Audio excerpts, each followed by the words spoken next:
A Cagliari il Natale 2021 è all'insegna dell'animazione, ovviamente con tutte le regole da seguire. Sindaco Truzzo, siamo ancora nel pieno della pandemia, poche ore al Natale. Lei che cosa si sente di dire ai cagliaritani? Beh, innanzitutto buon Natale, tanti auguri a tutti, che sia un Natale sereno, ovviamente vissuto in famiglia. E poi l'altra richiesta di questi giorni è per tutto il periodo delle feste di avere la massima prudenza, perché abbiamo visto che i contagi stanno risalendo e quindi dobbiamo rispettare le regole e fare più attenzione possibile. Non ripeto le regole perché ormai dopo 2 anni le conosciamo tutti. Mascherina ancora Serve obbligatoria. attenzione e prudenza, mascherina. Abbiamo, come sapete, per primo ho fatto tra i sindaci l'ordinanza per l'utilizzo delle mascherine. Non è mai semplice e facile prendere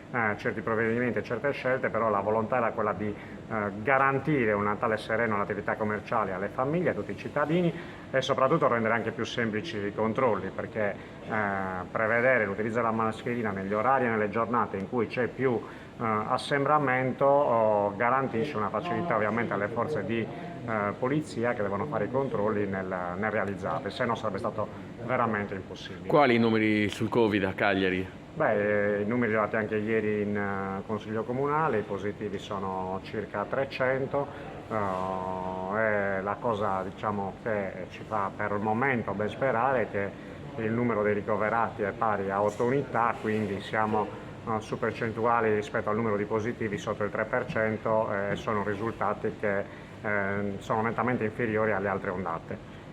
Adesso ovviamente anche in vista del Natale e fine anno i controlli andranno avanti. Beh sì, come li abbiamo realizzati con la Polizia Municipale, con le altre forze dell'ordine, come è stato stabilito nel tavolo con il prefetto e con il questore, tutti ovviamente devono contribuire ai controlli sia sul Green Pass che sull'utilizzo delle mascherine.